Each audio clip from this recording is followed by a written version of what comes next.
Hi, I'm Sean Buckley, and this is Bnt TV.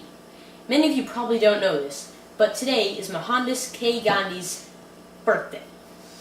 Gandhi was born on October 4th, 1869, and was assassinated on January 30th, 1948.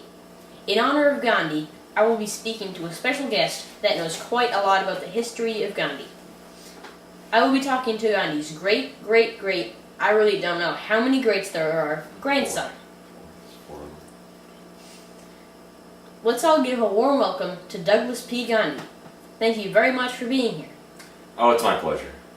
I have so many questions for you. I know that your ancestor, Mohandas, is famous for his nonviolent protests. Can you tell me a little about that? Of course, I believe that these two protests were the two protests that Gandhi was really known for.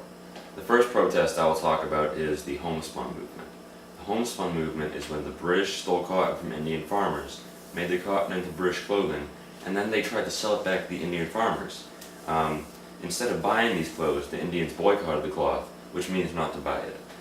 The Indians made their own clothes, and these clothes were considered, just like in the name, homespun.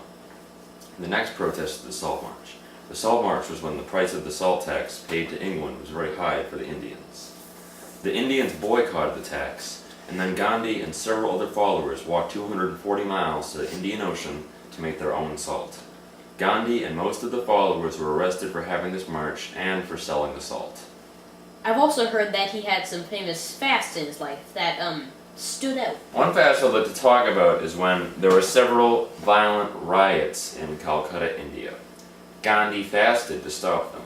These riots were in August 1946 and resulted in 5,000 to 10,000 people dead and nearly 15,000 wounded. These riots stood out in Calcutta's history. Also, so many people cared about Gandhi that when he fasted, the riots stopped. Also in India, there is some sort of social ranking system. Can you tell me about that? Yes, I can. Could you tell me now? Oh, now. Yes, of course. Yeah.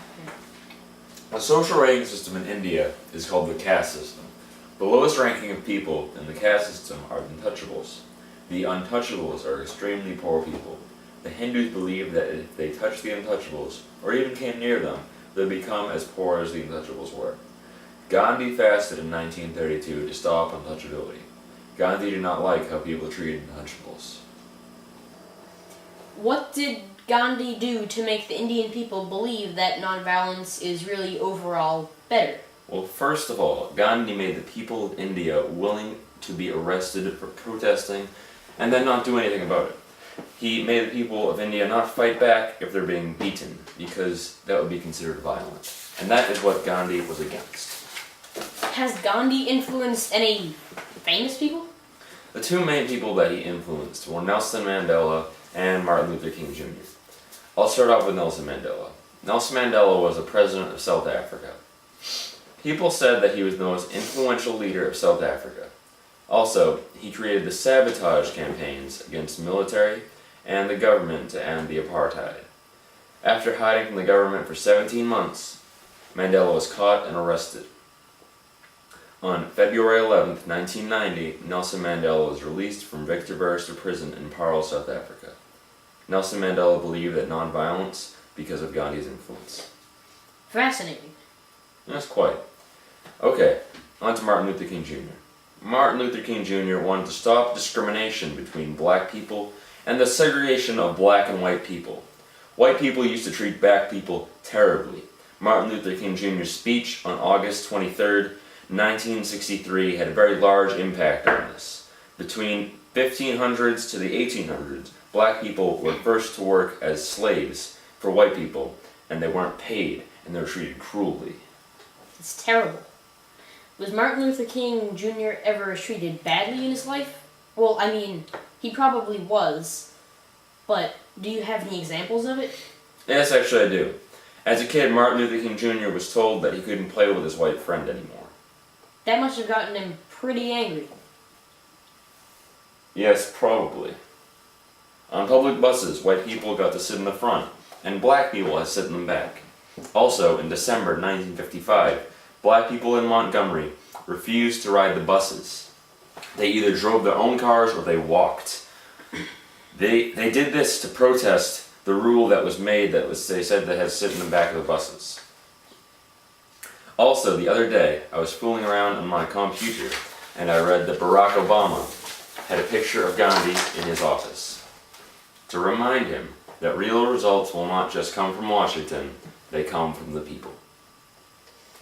That's a really good message. Yes, I thought so. Okay, moving on. Can you give me some examples of unfair treatment in India? Of course. First of all, Indians used to have to be registered and fingerprinted to live in South Africa. Another example could be when people were arrested for selling their own salt. Remember? From the Salt March? Yes, I do. And at one point, the British even banned Hindu and Muslim marriages. So imagine coming home to your wife and saying, sorry, the British said we can't be married anymore. That would be terrible. Yeah.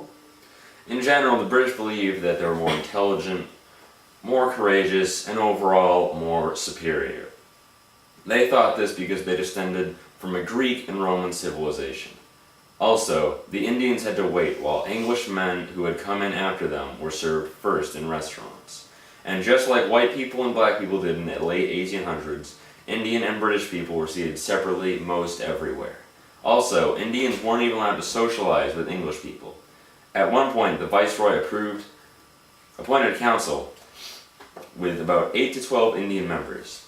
This council had absolutely no authority at all. So this means they couldn't propose any legislation, they couldn't call a vote on financial matters, they couldn't debate any important subject. So overall, it was kind of a pointless council. Wow, the British didn't seem too nice back then. Also, I read a quote from Gandhi that sort of relates to this topic. It said, "Though I hold the British rule in India to be a curse, I do not therefore consider Englishmen in general to be worse than any other people on earth." I think this really shows how much of a forgiving and non-violent person Gandhi is. Okay, we only have time for one more question. Sounds good. Were the Indians ever exploited economically by the British government? Yes, they were exploited very much during the salt tax. During the salt tax, the British made 800 million pounds off of the Indians. Also, in 1923, the Viceroy doubled the salt tax. These laws were held just to make life hard for the poor. Well, that's just plain bad. Yes, it is. Unfortunately, we are now out of time. Thank you to Douglas P. Gandhi, and I will see you next time on BNT TV.